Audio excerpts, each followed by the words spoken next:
Right. Welcome to Coffee with Blaine. This is Coffee. I am Blaine. This is my robe. These are my polar bear pajamas. And this is Coffee with Blaine. How you guys doing today? Hopefully well. Hopefully you're doing super good. We're doing a take 2 here. Testing 1, 2. All right, I'm only seeing the comments show up once, Jesse. I'm seeing the comments show up once, Joe. So on my end, things are better. How are things on your end? You see Jesse, like you physically see her. Are you guys a dyad in the force? Dun, dun, dun. Samantha, good morning. Again, good morning to everyone. Yay. Well, the two people who are going to log in now. All right. Weird. So weird. But fixed. I like it. I like it a lot.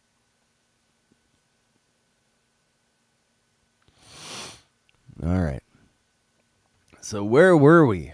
What were we talking about? We were talking about smells. Jordan, good morning. Good morning. And my awesome Patreon people. So, I guess instead of wasting any more time, sorry for the sniffles. Oh, Kara, you're in good company. I'm in good company is what I meant to say.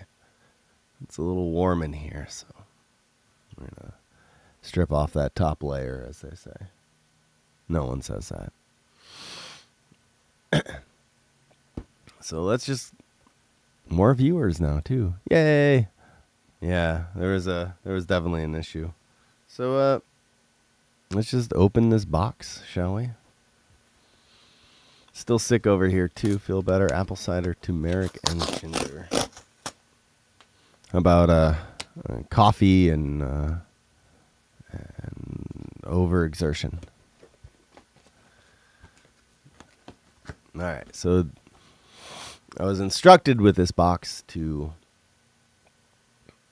be careful, because if you guys seen my Instagram reels, you know that I'm not too careful with the boxes that I get. Can I throw this though? I hope so. Laryngitis from yelling and singing over the weekend. Sounds like you had an amazing time, Jesse. Oh, we got some bubble wrap going on.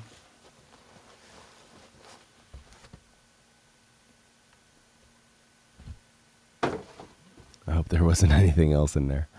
We got a little sticker. Thank you so much sticker with DK's logo. I'm not sure if you guys can see that, but it's kind of cool.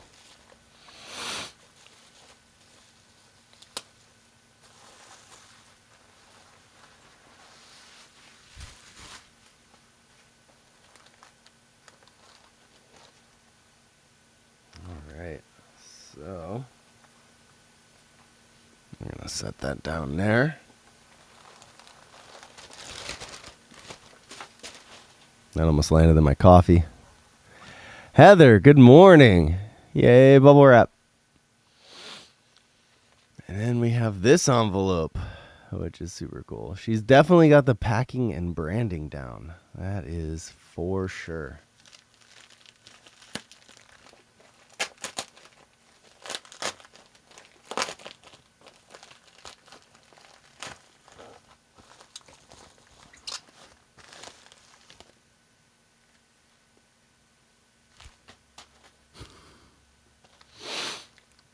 All right.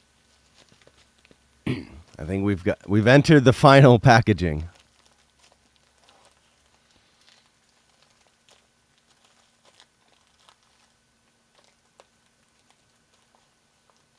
This one's a tough one.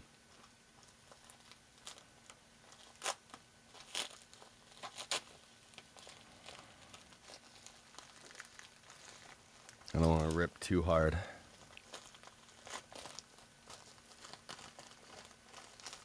Ooh, gentle. Ah, here we go.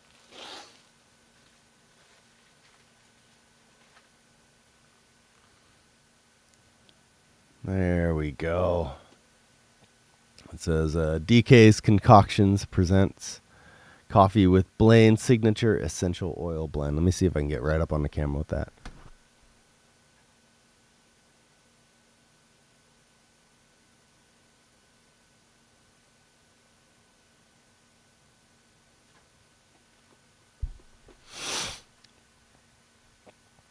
I can see clearly now that Blaine has restarted his live stream, sung into the 19th. I can see clearly now that Blaine has restarted his live stream. Keep working, Weech. Keep working. Like watching my kids on Christmas, right? Except the reaction should be, ah! And we're one bottle down. I'm just kidding. Jerry, yo. All right, so let's open this bottle or box. And in the box is a card. So many layers. DK, you layered up. All right, so it says the main ingredient is love. I'm just kidding. Let's get a close-up of this card here.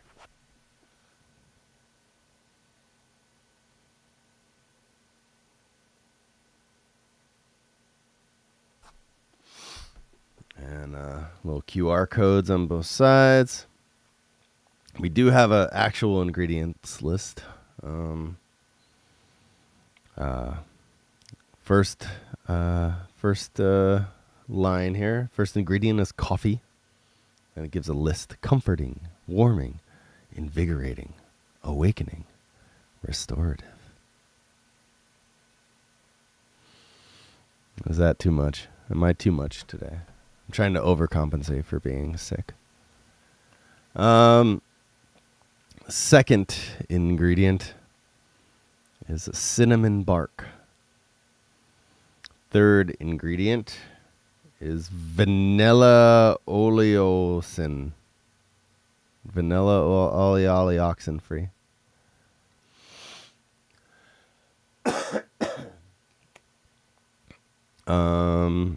Third is cardamom, as opposed to your cardadad, because he was too expensive. I love when you do that smooth jazz Blaine voice, only here on Blaine XM.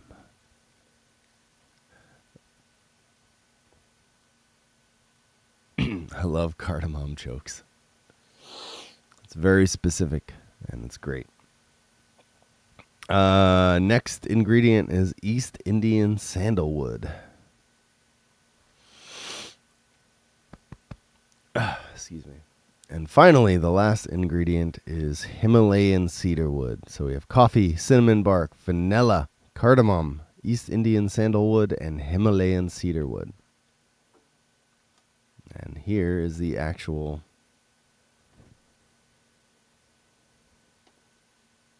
thing. And if I'm not mistaken,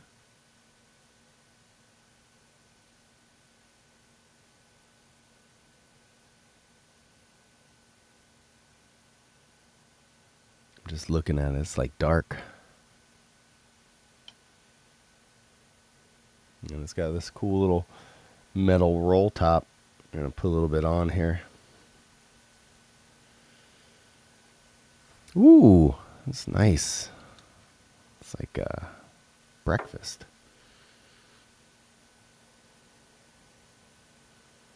It's kind of what I wish my coffee would smell like. It's definitely coffee with creamer. It is a roller, Jordan. It is a roller. It is a blend of essential oils. So, aromatherapy in a bottle. My friend DK makes it. I'm going to add a little more. I like it. Apparently this bottle is mine.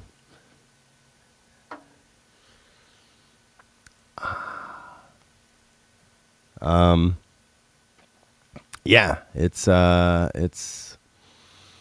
if you want to smell like my ideal coffee, that's what it's for, I suppose. No, it's a collab. My friend DK, she makes essential oil blends.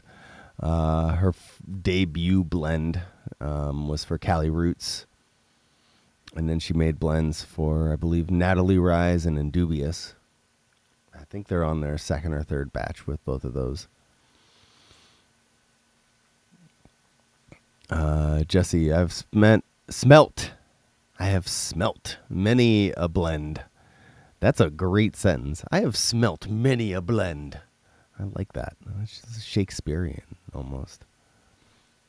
And this is by far the most unique one yet. Very invigorating. Yeah, it's nice. I dig it. But yeah, so we did a very limited collab run, and these are available exclusively to my Patreon members. It's so exclusive. I literally only ordered 20 of them. That's it. And so far, I'm down to 10. So if anybody who is on my Patreon who is yet to see the post, or has seen the post and was going to pick one up but is waiting around, please consider placing that order. They're going all through Venmo. Send me a message. But if you're not on my Patreon and you want one, this is a very good opportunity to join my Patreon.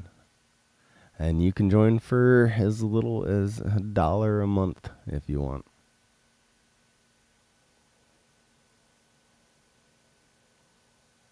Hope you didn't miss that, Jesse.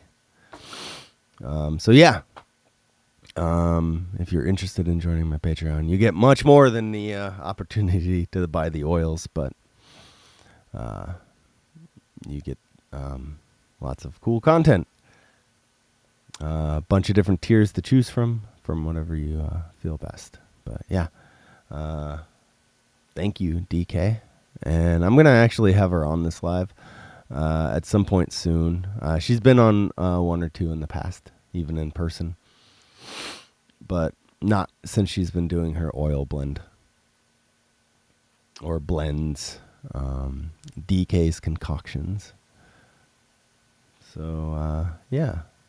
Definitely just a cool opportunity to collab with a friend. And a cool opportunity to give my Patreon people something unique that not everyone has. And that's my unboxing. I've been unboxed. You guys are so quiet. Should I throw more stuff around?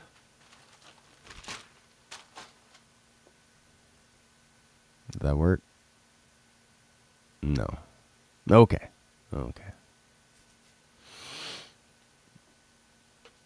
I guess we can dive into another topic now.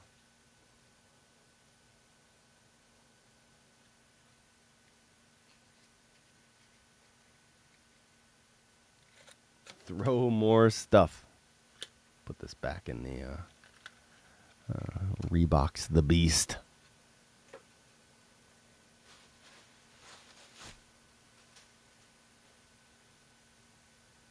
How was that?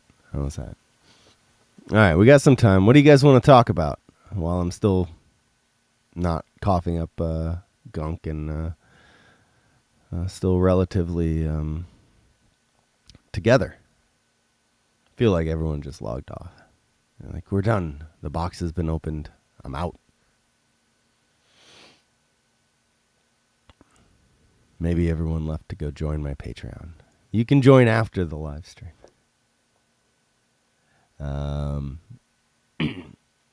We can. I'm still here. That's the only person that matters. Weege, you're the only person that matters. Right here. We can do a snake update. We can do a music update. We can have another ridiculously deep conversation that is super awkward. I can just read the backs of labels for you guys.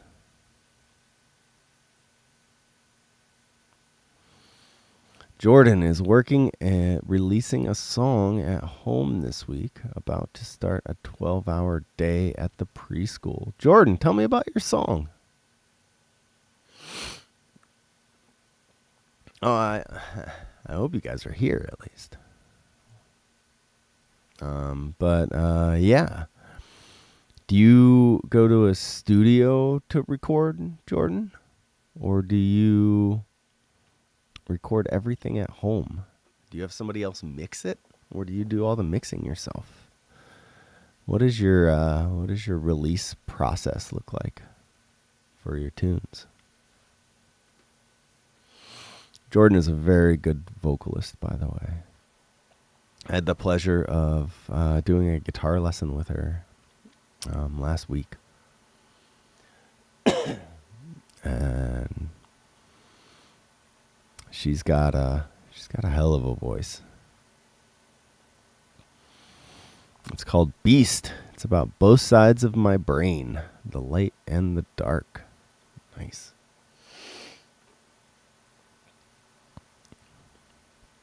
I like it.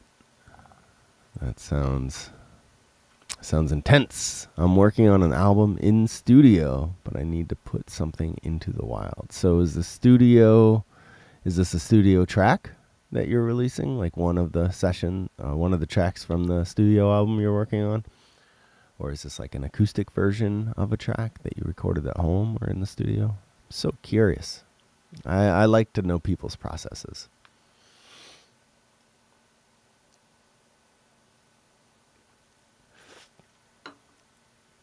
I'm working with Grizzly Roots Records. I've never heard Grizzly Roots Records. This release is a home release. Nice. Jeremy 007. Hello. So far just electric guitar and vocals? Nice. That can get real jazzy. I dig.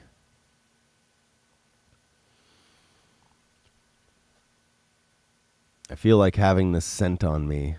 Janet, good morning. Having this coffee scent on me is enhancing my coffee experience. I want to add drums, but I'm clueless. Lots of experimenting right now. Yeah, I mean, you kind of got to do that. You kind of got to experiment and try different stuff out. For sure.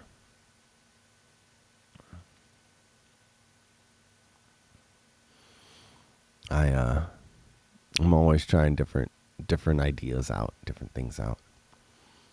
I know I've been beating my Patreon to death lately with stuff.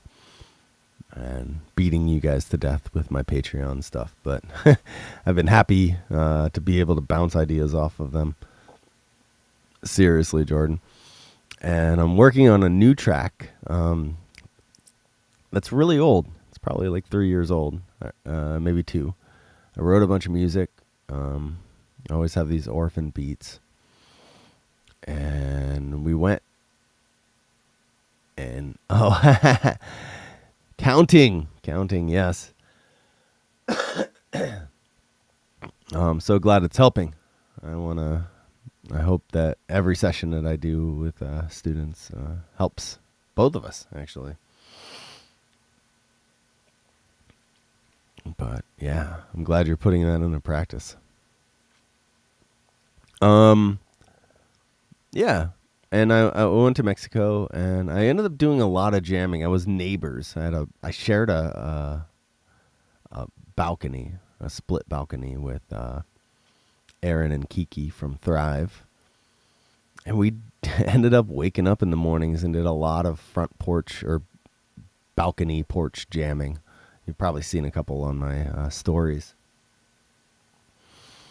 But after we did like a weekend worth of jamming, which was awesome, almost a week's worth of jamming, now that I think about it, I sent him this beat.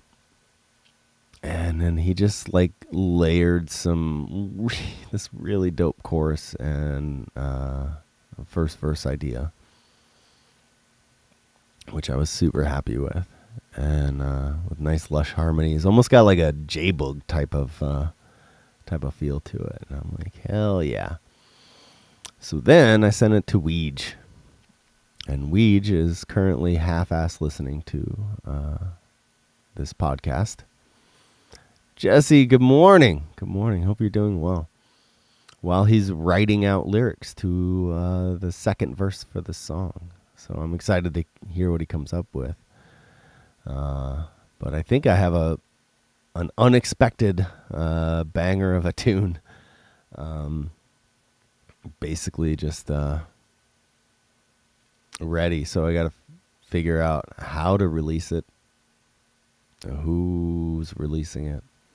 All the other things after the music is awesomely created and arranged. So yeah, unexpectedly stoked on that one.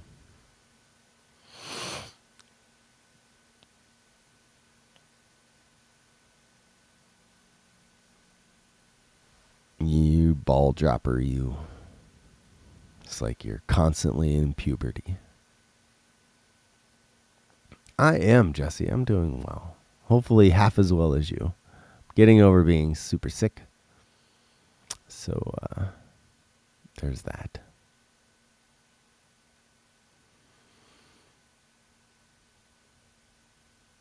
Oh, heck yeah. Cheers, guys. You guys are amazing. Thank you for joining. We're just chatting. We're just hanging out. Somebody said they wanted to see some snakes, so I can do partial updates. Cheers with the baby bottle. Yeah, it is a wicked hook, man. I don't know why it gives me that J-Bug feeling, but gotta up the zinc, magnesium, and vitamin C. Everyone wants to tell me what to do. It's awful. Now I gotta fact check everyone's advice. Because I'm neurotic.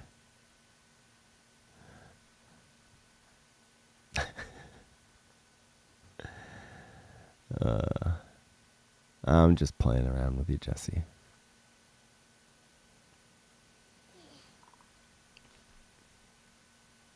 Do it all. Take everyone's advice all the time.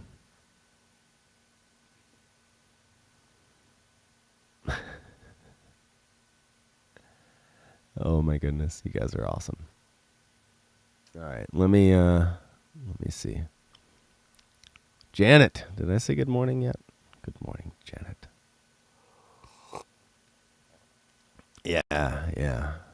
Basically took me out too. Yeah, I can't wait to share it. I shared it in my producers club, by the way, the song. So they have all had the opportunity to hear it. I'm thinking about posting it up to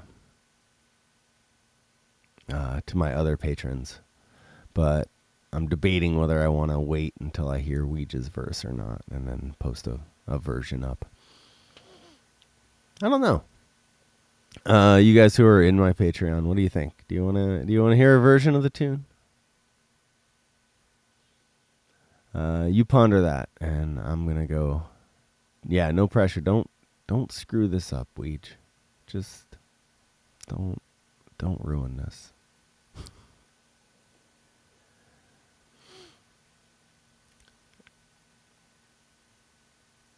if I'm in the producers club, do I still have access to what the $22 has with the guitar?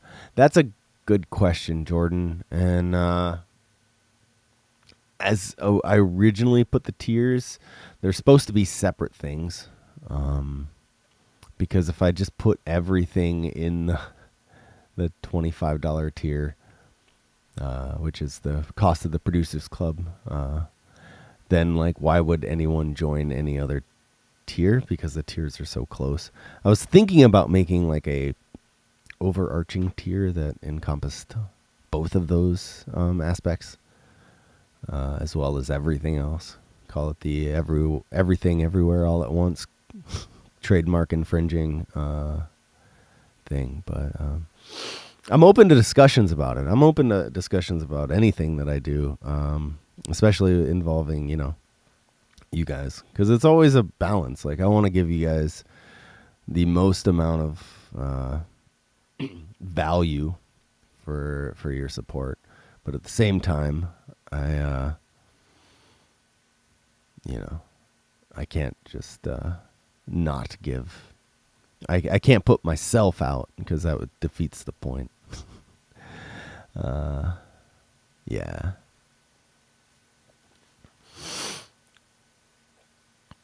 Yeah. Would you be interested in like a grand tier?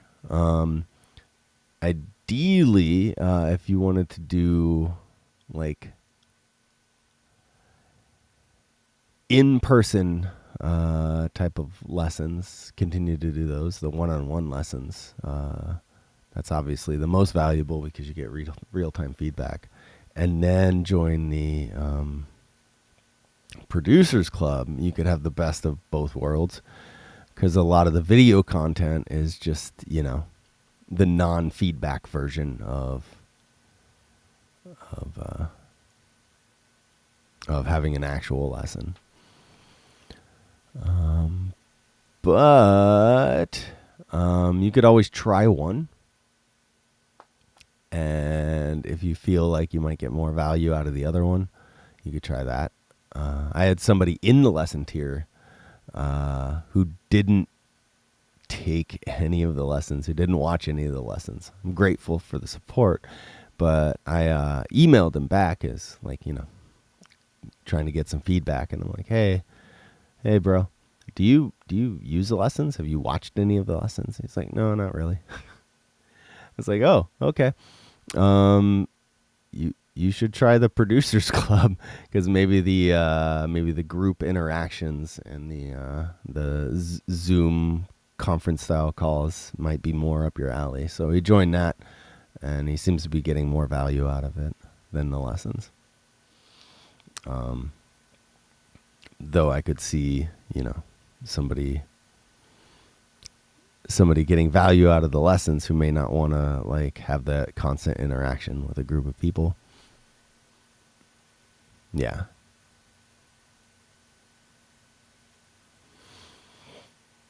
Patreon's cool. It's a way for people. Aiden says he wants to hear he's really good at feedback. Oh my goodness. That's amazing.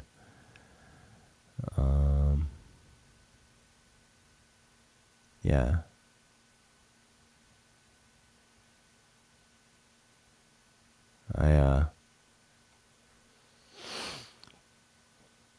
I've never looked at DK. Good morning. Good morning. How are you? How are you doing? Everybody please give a warm welcome to DK. Do you want to try popping on? Are you in a place where you can pop on camera and join us? Do you want to try that while we're up? It goes good. Good. Are you driving, or are you at home? I feel like everybody is left. I've gone too far down the rabbit hole talking to one or two people, and now everyone's just, they're out. Could be a weird time of day too. What are we at? 10:30. Everybody's working. 3% battery, and I'll be driving. That's all right. We'll do it later in the week. We'll get together. Once you get all these appointments finished up. Once you satisfy your commitments, girl. And you'll be a healthier person for it, I'm sure. All right. What were we talking about?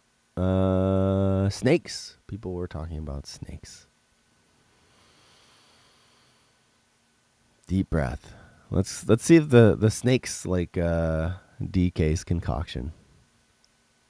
I think we should go with that.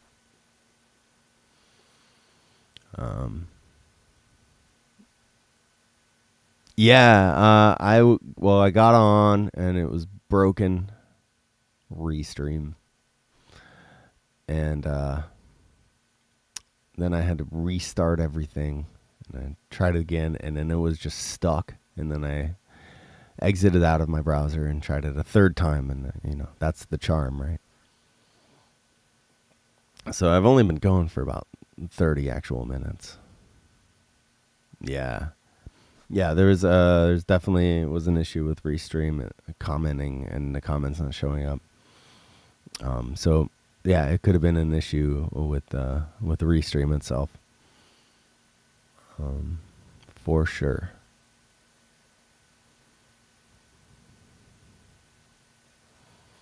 Or they could have been your problem. They could have been both. You never know.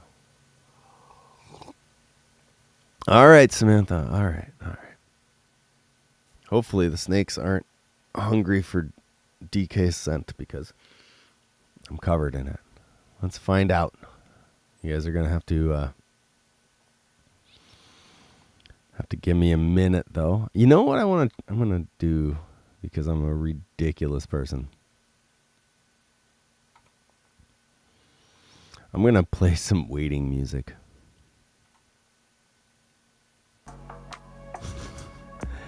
So now, while I go get the snake, it won't seem so bad. I did, DK. I spent a good 20 minutes going through each meticulous area of your packaging. And it was awesome. And everyone loved it. And it was great cheer. It was amazing.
All right.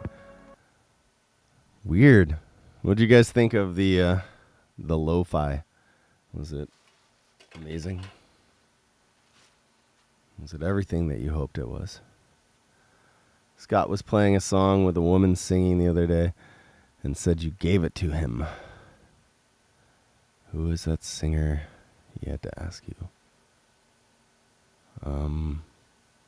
I gave Scott a song?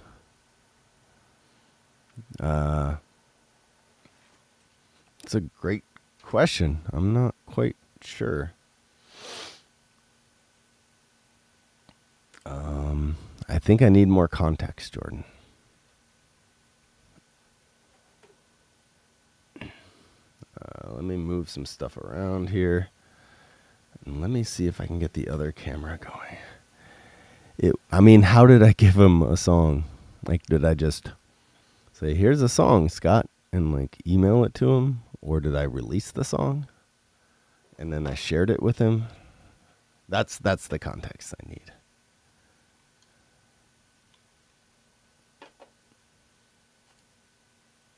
All right. I've done a few collabs with different female artists.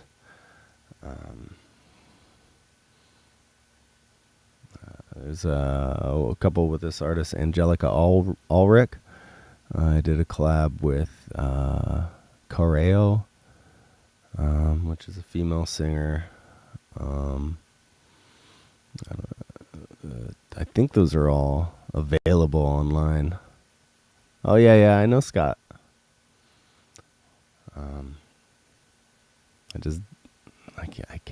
I couldn't tell you off the top of my head. Was it a acoustic or like a full production? I feel like you need to email Scott right this instant. Let's see if we can add a camera. Oh, that's actually not bad. Let's add that camera. So we're gonna... Candace, good morning. So we should have this other camera. Oh, it's in the corner. Let's do this. Can I do both? Oh, look at this, guys. Look at me. The camera has a different white balance. That's okay.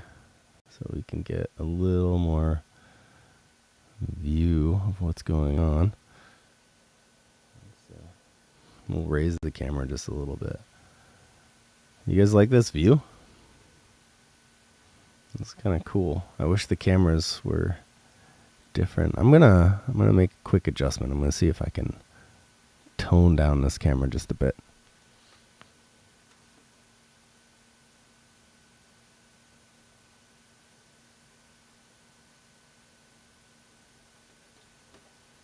We'll try that. So, yeah, so this is Medusa. Speaking of Patreon, my Patreon members actually came up with the name. Well, it was a combination. My Patreon members suggested names, and then the Creative Commune members voted on those names.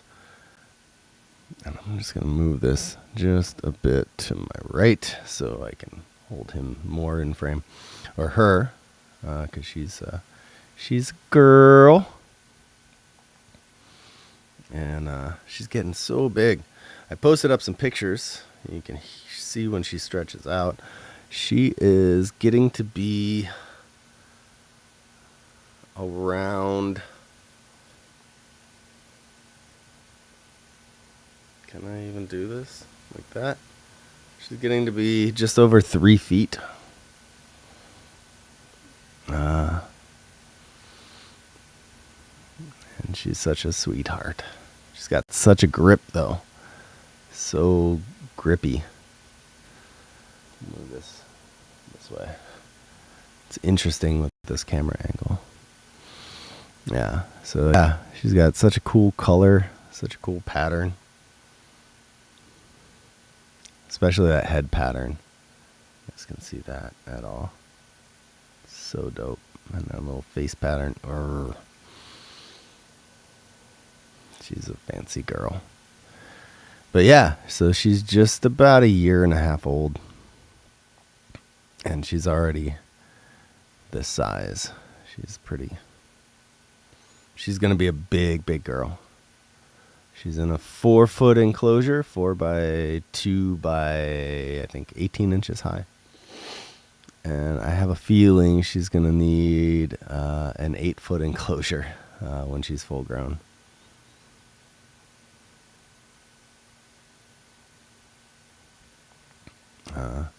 Anyone have questions on this girl? Or did I scare you guys all off?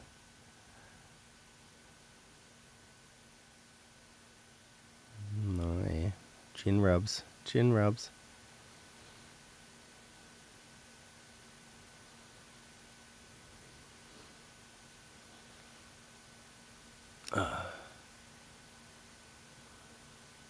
Try to get, look at those little tribal mask shapes going on. Frozen. I don't want to risk any chance of injury if I don't have to. And I also,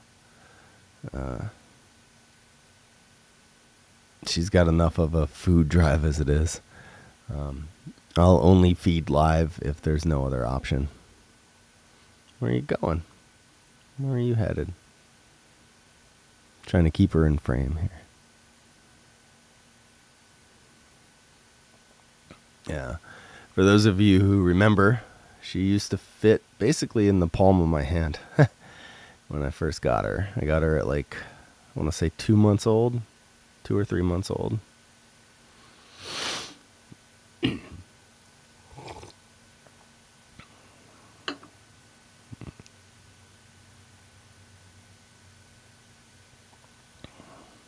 Yeah.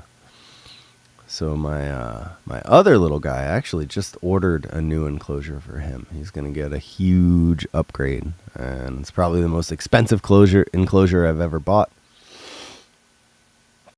Bought it brand new. It's going to take probably 8 to 10 weeks to get here. And yeah, it's going to be 4 foot by 2 foot by 2 foot. Which I'm excited. And if the enclosure is super nice, I'll probably, with the same company, order the rest of them one at a time. She's got a little while. She's grown pretty fast, but she's been in a huge enclosure since the very beginning. So she doesn't need to upgrade anytime soon. She can still grow at least another foot and be totally okay in the enclosure she's got. You guys are so quiet today. You guys all must be listening at like work or while you're doing stuff. Now she's got a grip on that wrist. It's it's always a pain to unwind her. I can only imagine when she gets another 3 foot in size. You're gonna be so strong. You're already so strong. Yeah. Let's bounce to my other dude who's getting a new enclosure. You can see why in a second. And I guess we can throw on some more music.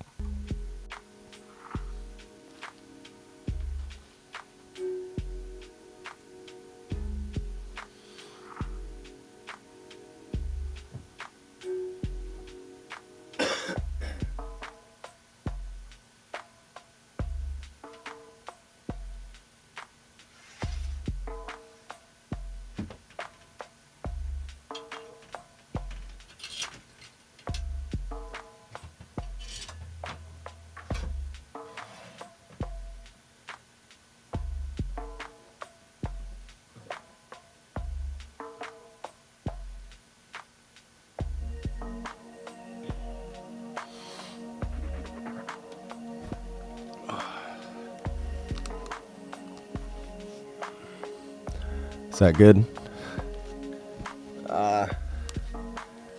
One-handed. It's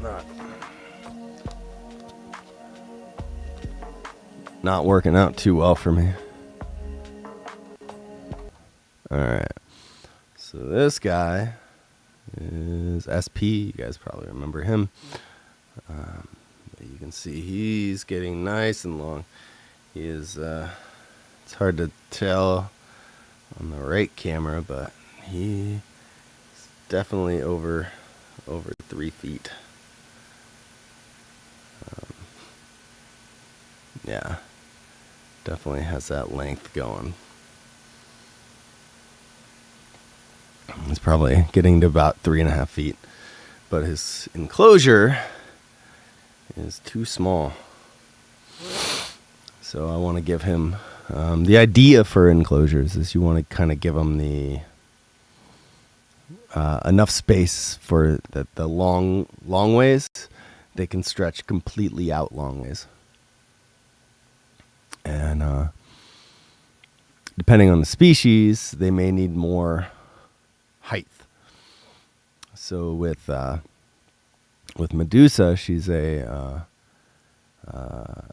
Madagascar, and the species is they live on the ground, on the forest floor, 90% of the time, and like to be halfway buried in leaf litter, and that's kind of their existence. These guys are a little more active. We'll do a little bit of climbing, so I want to give him a little more height and some branches to climb around on. So he's got that option. I mean, most of the time he's just hiding the entire day. He's pretty not much of a climber, but I want to give him the option.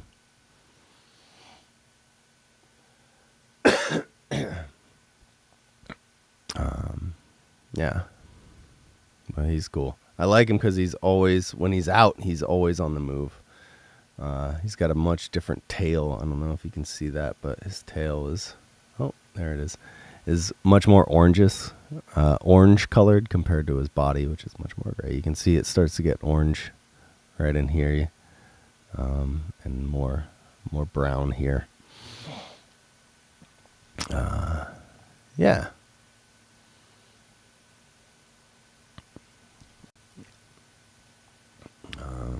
He did go through a little bit of a spell the last month in which he was not a big fan of eating. He just fasted for like a month. But he just ate last week, so I'm happy with that. Hopefully he continues to eat, because he's got another, I want to say he's going to grow another foot. He'll be like 4 to 4.5 feet. He'll probably get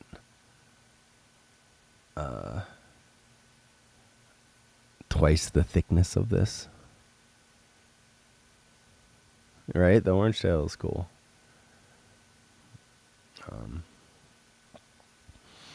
But yeah, he's a good boy. He was so feisty when I got him. He would always just beat his tail, hiss at me, pretend to strike at me. And now he's just freaking chilling, yo. Pretty sure he's a male. His tail is pretty long, which is a good indication. Thanks for hanging, Jesse. Appreciate you. Heck yeah. Yeah. But yeah, he's arguably one of my favorites, just because he's always on the move. He's got such a different demeanor from the other snakes. He's actually pretty chill today. Oh, thanks. You too. Yeah, you're just chilling, bud. Sometimes he's all over the place. Lots of movement. But do you see how he's like super coiled up? Just trying to feel nice and secure on my arm. Doesn't want to fall down.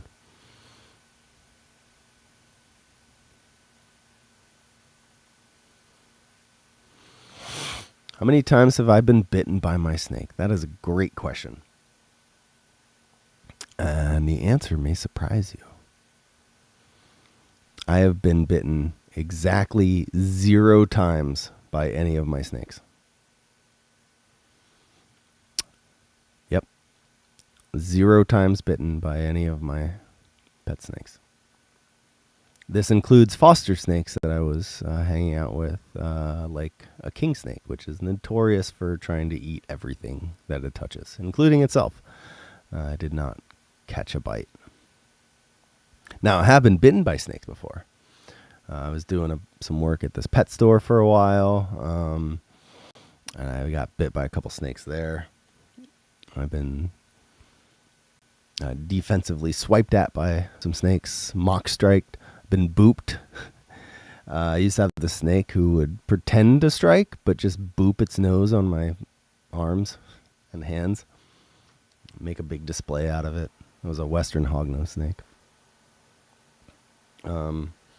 She was not a big fan of people, so I eventually gave her back to the breeder because when you're a breeding animal, you have more limited interaction.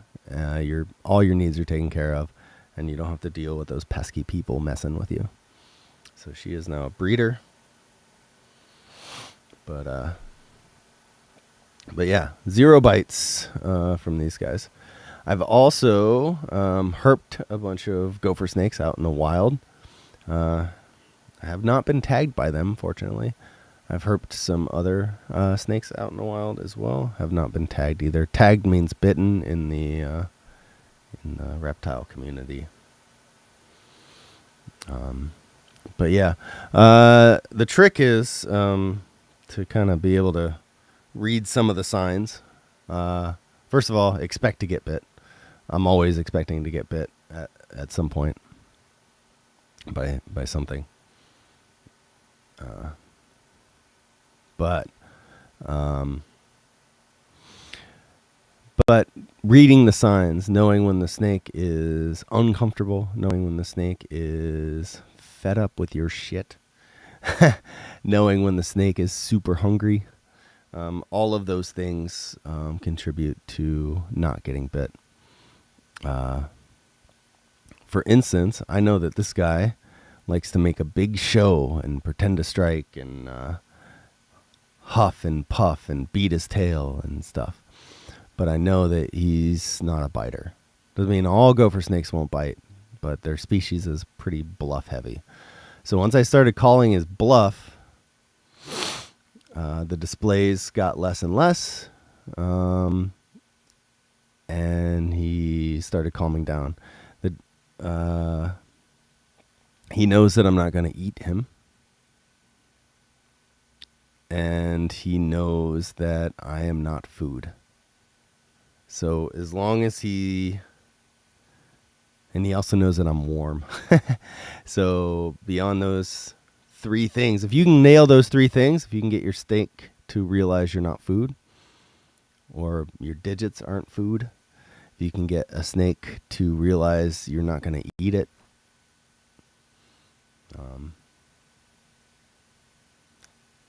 and then if you can get your snake to realize that there may be a benefit to being on you, like in this case, my body heat, then you're pretty good to go. Now, there's nothing to say that he couldn't get startled or have a reaction or realize or think that my little finger is a tiny snake sausage.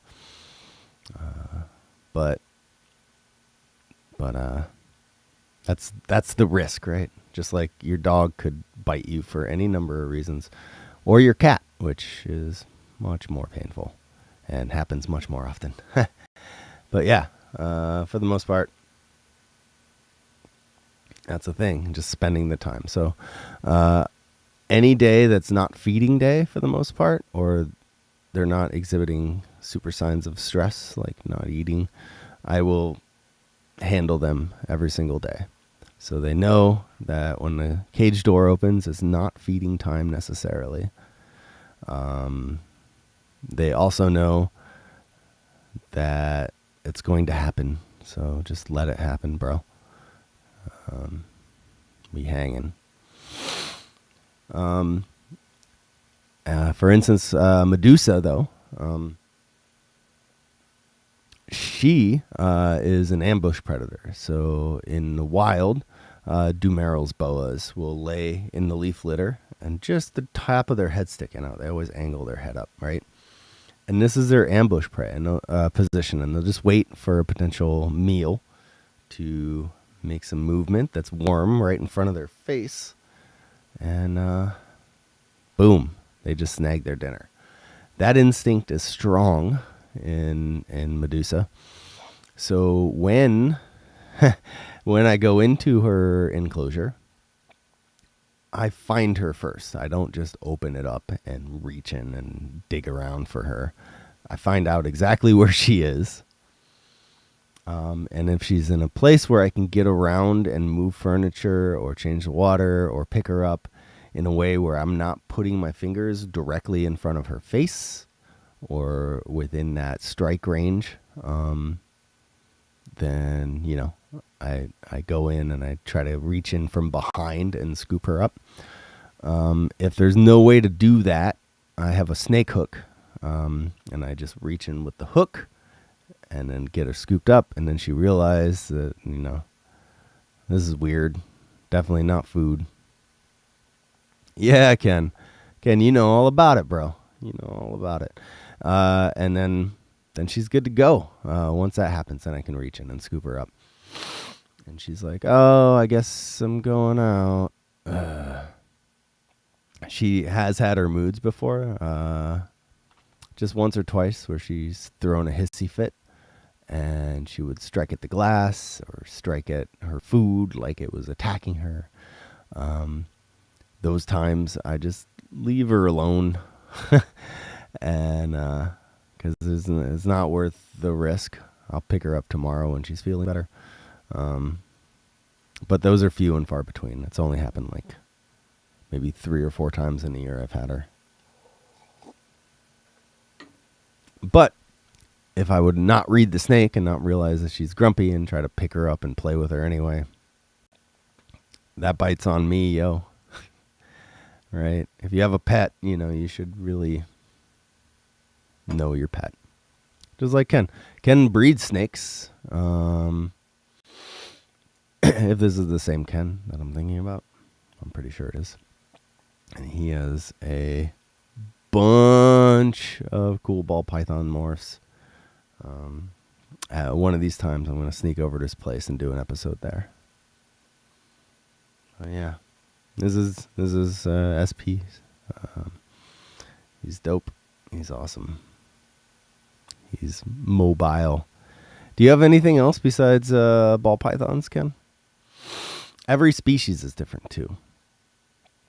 So I gotta know when I pick this guy up, he's gonna be moving around a lot of times. Sometimes ridiculously amount. And I gotta know when I pick up a ball python, they're probably just gonna sit like a lump. Ooh, you have a blood python. Those are big, thick boys. Retics are crazy. Crazy. Do you have, are yours dwarfs, super dwarfs, or full size? Do you have like a 20-foot snake? 18-foot snake? These things are massive. That's the other thing. Know how big your snake's going to get.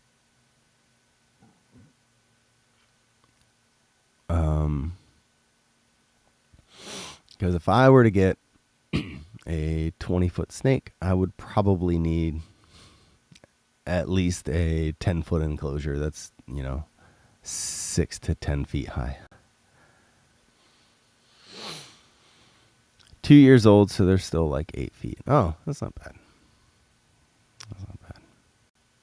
But retics are a boreal or semi-arboreal snakes, so even though they're massive, they like to climb stuff. So it's hard to give a snake that size that much space. I couldn't do it in here. I'd have to basically inbuilt a 8x2x2 PVC enclosure for the retics. That's freaking perfect. Yeah. And then you're still going to have to upgrade. It's crazy. Now, if you're breeding retics, they can get by with less, assuming they get out and get the ability to stretch all the way out from time to time. Everybody's slightly different. What are you doing, bud? But personally, I want to make sure that all the snakes can fully stretch out in their enclosure, just in case they have to be in there for a long period of time. Yeah.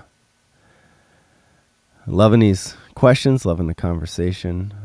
Hopefully I haven't lost too many people. Normally when I bust out the snakes, I lose about half my audience. 8 foot is plenty for a 20-foot snake to stretch out. Yeah, we may have slightly different different ideas on that, but yeah, yeah, guys. Thank you for inquiring about cool stuff. You're back. What did you miss? Not too much. Just me blabbing and blabbing and blabbing. I'm watching but playing at the same time. Nice, nice. Yeah, this is good background. My voice is pretty droning. You can hear my voice, you can hear my drone, and I just keep going and going and going, as do the raindrops. But yeah, look how chill he is. He's warm. He feels relatively safe. He's just there. Scott, good morning. Good morning. What song is Jordan talking about that you played for her? Ooh, you're tickling my fingers. Oh, yeah, we're just giving some snake updates. For sure. But, Jordan, what song did... See? There it is. There it is. How you doing, Scott? What are you up to?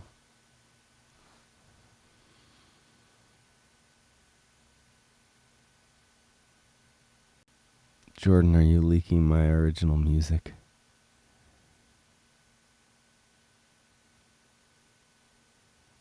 Uh-oh. Uh-oh. Was I not supposed to play that on the air?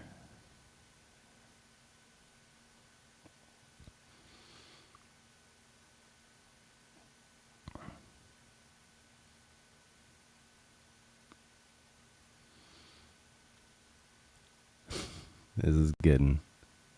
You can cut this tension with a knife. All right, I'm going to switch snakes as you guys figure it out. So here's a little background music.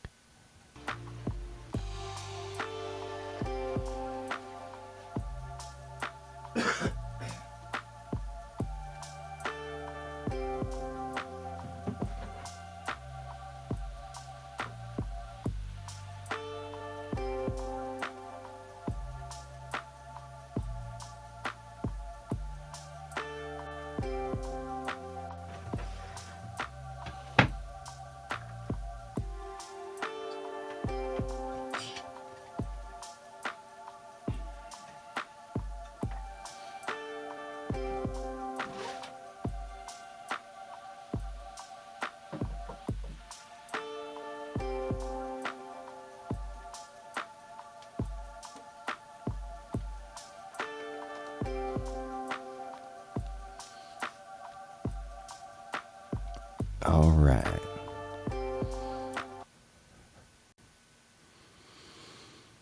What did I miss? It's a girl you said to ask Blaine. Let's see, I don't have any idea. There we go. So this is Jasper. Oh, that is Angelica. Angelica Ulrich. I've done a few collabs with her over the years. You can check out her Spotify. Yeah, if I could be free, that's a fun one.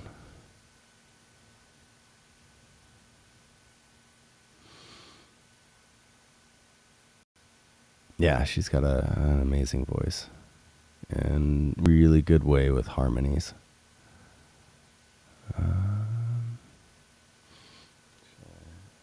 just a little more straight on. Yay! Okay, that makes sense. That makes total sense. All of it makes sense. Yeah, so this guy is full grown. He's a rosy boa. Where are we at? There it is.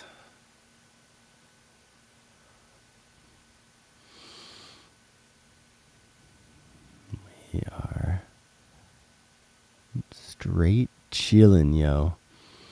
So, Jasper has been on the live stream more times than I can even think. And he's a good little snake. He does get a little hungry from time to time. He's taking some swipes at some people thinking they're delicious food items. But he has never taken a swipe at me yet. And most of the swipes come from people handling him or coming at him in a way that resembles food.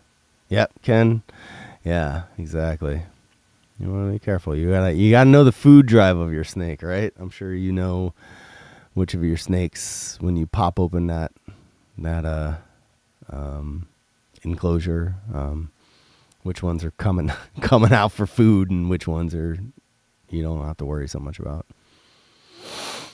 I will never be at peace because I'm forever a student. We're all forever students. In everything. I try to be a student in everything, all the time. That's why Mr. E, I love that name, DK. I love it. With a snake. So for those of you who don't know, exactly, Ken, exactly. For those of you who don't know, I used to have a second rosy boa, and I think I've told this story, but it's been a while, so I'll tell it again.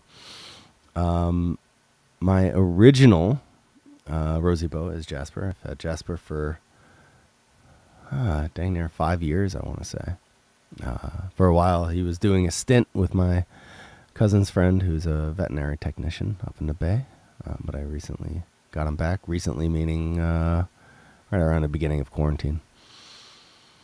And then I ended up, right before I got him back, because I didn't know I was going to get him back,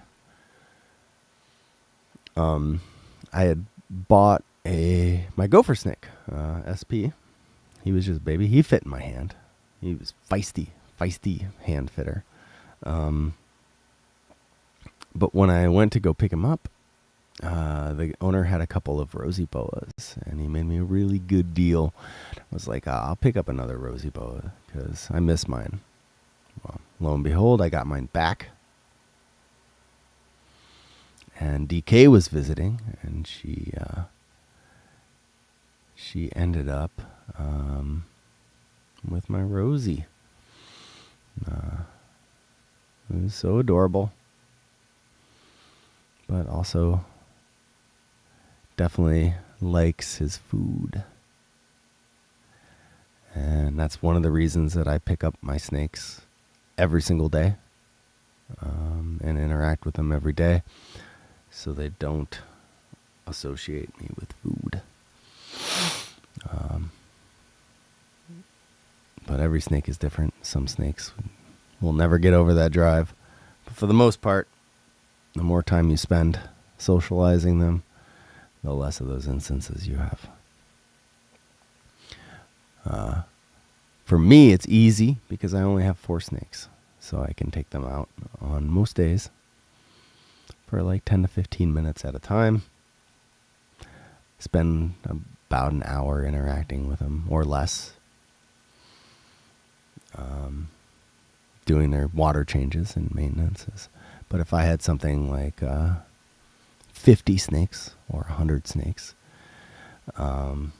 socializing them would be a much bigger chore. So a lot of breeders don't do a lot of socialization.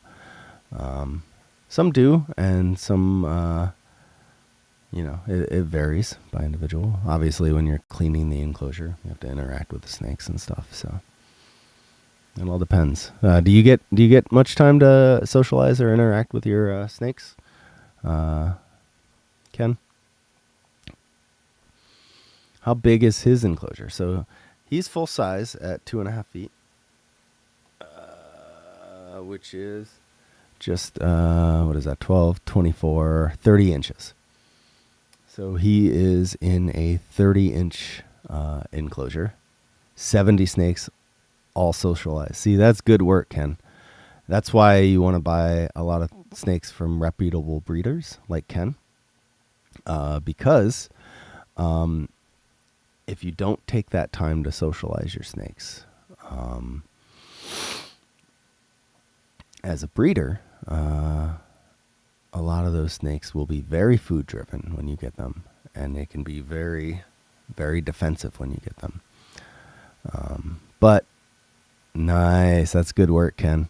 But if you get with a reputable breeder who has time or employees to go through and spend time with the snake, or even some pet shops will do this.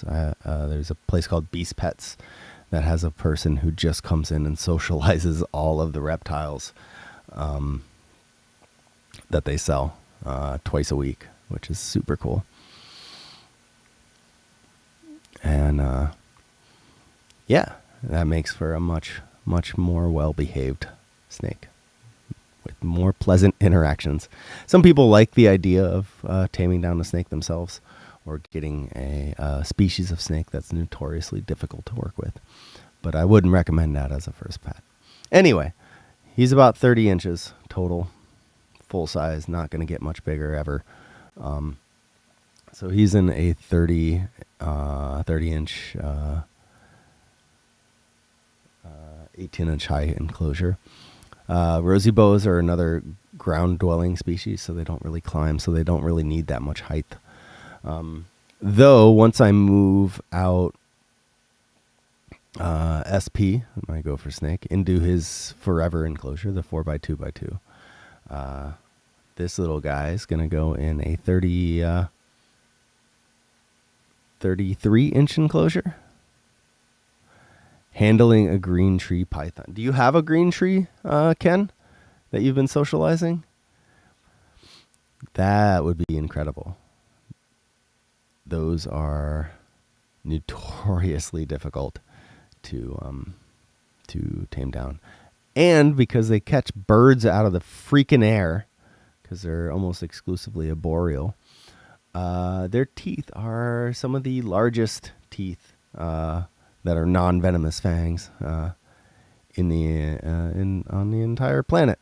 So yeah, it's not a snake for easy mistakes, right? You catch one of those bites, woo! Yeah, you're gonna have a little something to show for it. But yeah. But yeah, so this guy will get a place that's bigger than he needs, which for me would be a little easier to keep the difference in the warm side and the cool side. Plus, I'll have the extra tank. So yeah, his forever home will be like a 3 foot by 18 inch by foot and a half, maybe 2 foot enclosure.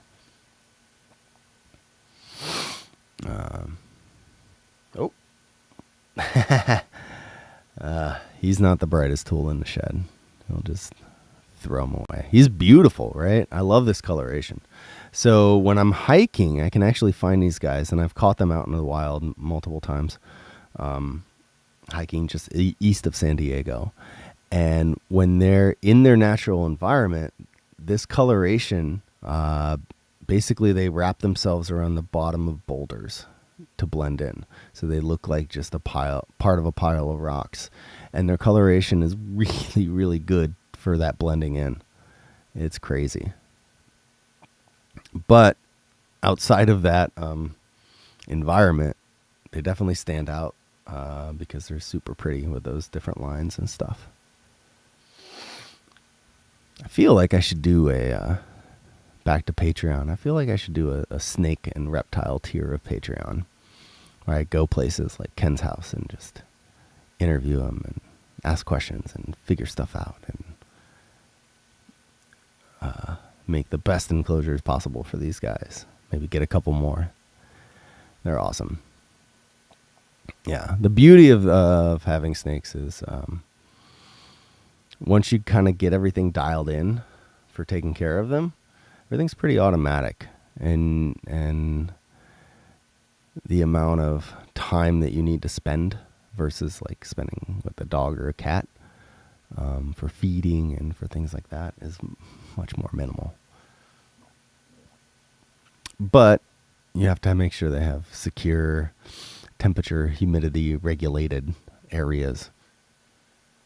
Like the studio room where I keep all my snakes is constantly at 72 to 75 degrees, no matter what the temperature is outside. So double live stream. Yeah, I love that, Ken. We should do that. 100%. You can give me a reptile room tour. But yeah, so I keep the room at a specific temperature. So even if a bulb fails in the enclosure or a heating element fails or something like that, they're at least guaranteed to have that room temperature. And then, yeah, then it's pretty dialed in from there. Everything's on a timer for the lights, and all the heating sources are on thermostats, so they can't get too hot or too cold.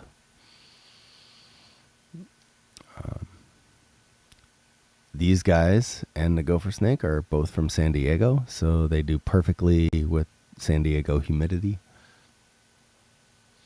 My ball python, he needs sprayed down from time to time. A little extra humidity. And luckily the Dumerils, their average humidity is right where we are. Though I have noticed when it's time for him to shed, he needs a little boost in humidity. So I'll spray down his enclosure. Do deep cleans, spot cleans, weekly deep cleans, or as needed. If I see something, I'll take it out. And then deep cleans once every 3 to 6 months, depending. But yeah, that's it. You guys have any more snake questions? I know I went way extra on this. I know I haven't pulled out Duder. It might be good to pull him out. I think he's in shed. You know what? Let me go check. Let me check on him. And if he's feeling it, we'll bring him out. He's never been bad about it. But if he can't see, if his eye caps are covered over in blue, I tend not to bring him out because when snakes are quote unquote in blue, it's a stage of shedding where their eye caps are covered and their scales turn opaque. Basically they're secreting a liquid to go between their old skin and their new skin to help separate them. And then that clears up, and then after that clears up, they shed. But when they're secreting that liquid, they go partially blind, which is pretty crazy. So if he's, yep, exactly, Ken. If he's in blue, I won't pull him out because, that's got to be uncomfortable, just being blind and tossed around. But if he's past that stage and he's chilling, we'll pull him out. Give me a second. Back to our music.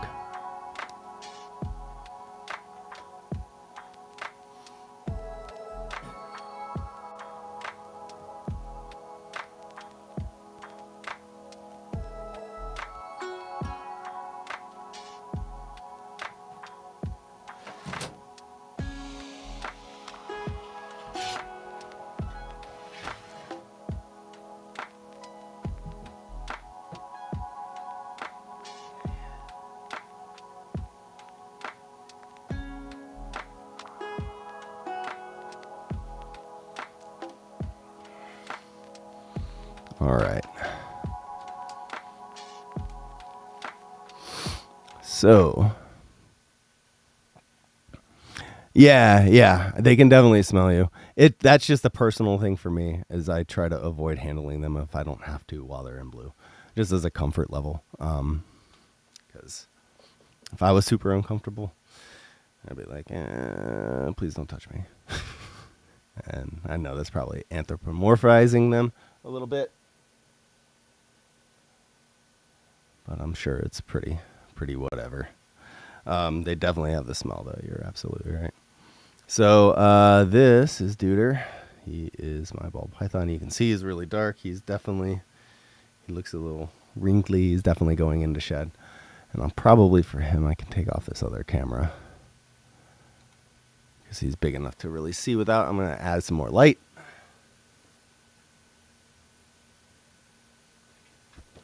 So the white balance isn't all thrown off. His name is Duderman. No, it is not, Daniel. It is not. It is Duder. But you can see he looks a little dull. and that's because he is past the blue stage. He'll probably shed any day now, actually.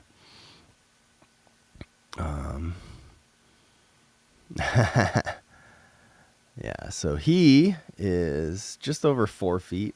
He's like 4.25 feet, I want to say. He's just a normal ball python. People can breed really cool ball pythons that are fancy that I can't afford.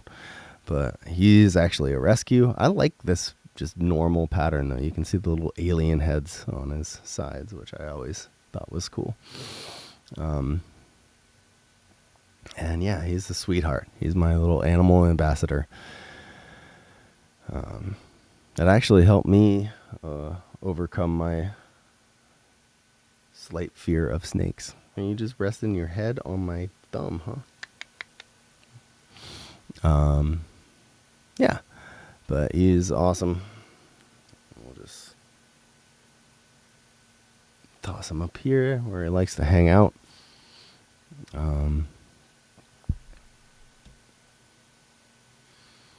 He likes the warmth. I'm sure it's going to be good. Yeah, normals are cool, man, right? Ball python, they look cool normal.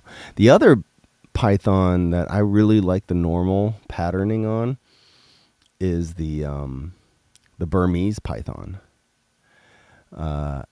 So many in captivity are albino. It's like such a popular morph for Burmese. So much so that when I was little or younger, I didn't realize that wasn't just how they were. I didn't realize that there was a different coloration. I thought the albino was normal. What are you doing? Are you going to be my microphone? Tongue in the eye. They do. They look like a giraffe. Exactly. But yeah, sometimes the normal coloration is just freaking bomb. Dumerils boas are like that too. I love just the normal coloration. Now, there aren't many morphs of Dumerils boas. I don't even think there is one confirmed morph. He's just climbing up. Yeah. He likes to climb, actually. My goal has slowly over time been giving him more and more things to climb and much more space. He seems to really love it. He spends most of his days just hanging out, sleeping. But ball pythons tend to be more active at night. So at night he comes out and he likes to climb around and bask in the moonlight. If there was a moon going on in this cage. But yeah, he likes to come out and explore, and then he goes back and sleeps all day. Oh my goodness. He's on it. What are you doing, bud? What are you doing? Yeah. I like him. Yeah. But ball pythons in particular have really, really cool morphs because they've been bred for so long in captivity that people have been finding all sorts of crazy genes and then mixing those gene expressions, kind of like with breeding dogs. Yeah, Lady's got a great patterning too. But yeah. Ball pythons, for the most part, have a really beautiful disposition. They're big enough to be... Yeah. They're big enough to be impressive, but they're small enough to be handleable by one person, even if that person is a child, for the most part. Not like a 2-year-old, obviously, but... You know what I'm saying.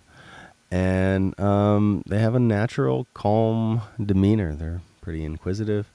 They're more likely to ball up and hide than they are to strike in defense.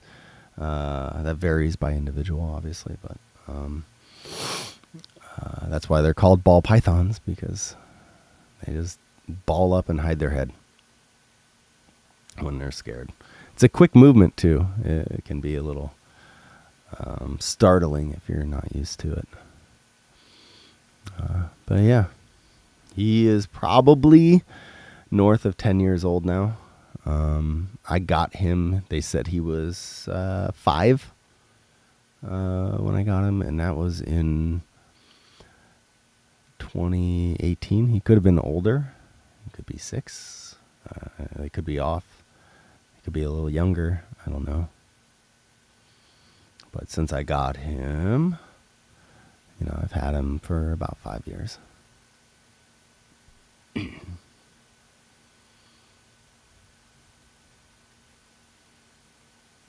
You wanna say something? You wanna get on the mic? You wanna lick my face? Is that what's going on? Oh, there you go. Just put your chin on my microphone. There you go. There you go. It's not a mouse. It's not a mouse. Deuter doesn't have an extreme feeding response either. Ball pythons are actually notoriously picky feeders. He eats pretty good for a ball python, though. Yeah, exactly. He's a good size. You can see him easy on camera. He's inquisitive, but not startling. Ball pythons are great.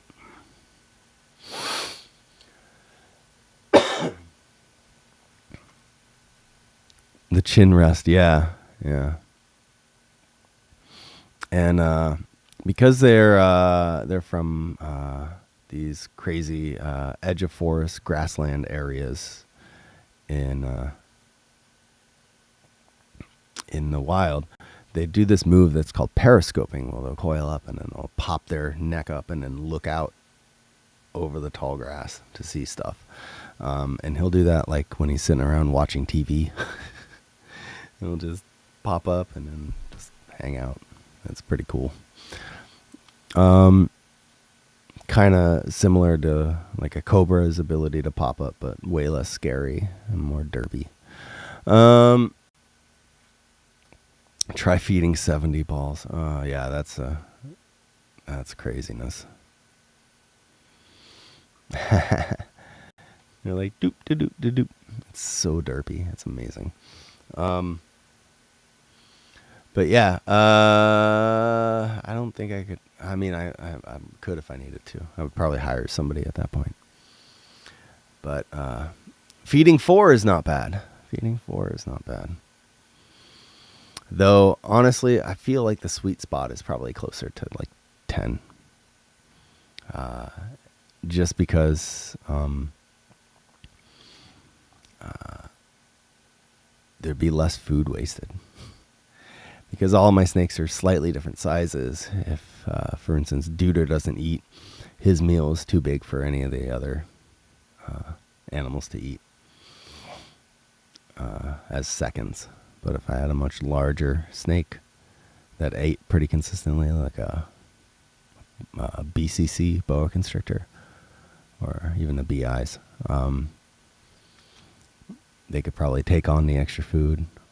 My Doomerals, when she gets bigger, she'd definitely be able to take on the extra food.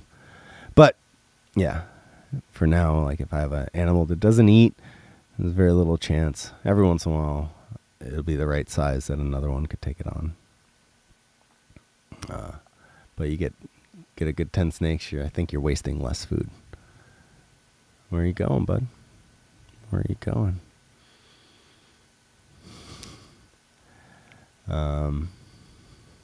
Yeah, he didn't eat last week because he was going in the shed. Yeah, exactly. You have a couple snakes that are very consistent eaters.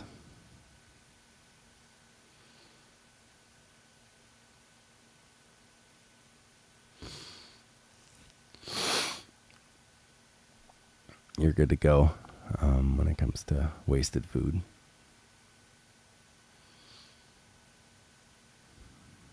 Oh yeah. That's my live stream, people.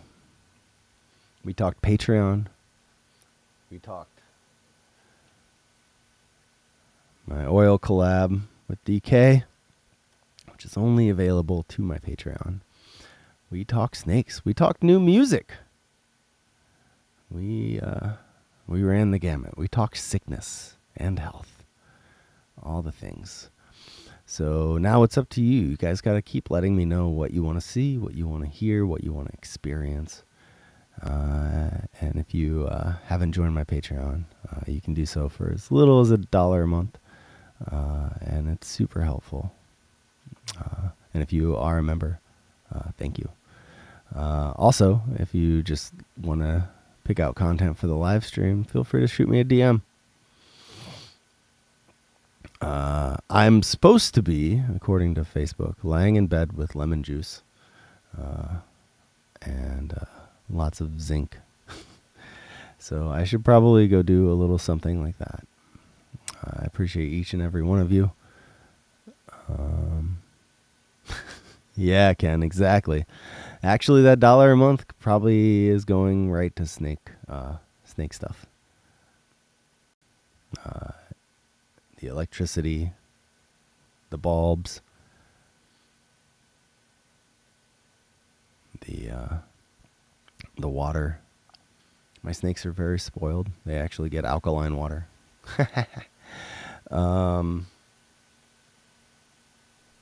Yeah. The cleaning supplies. All of the stuff.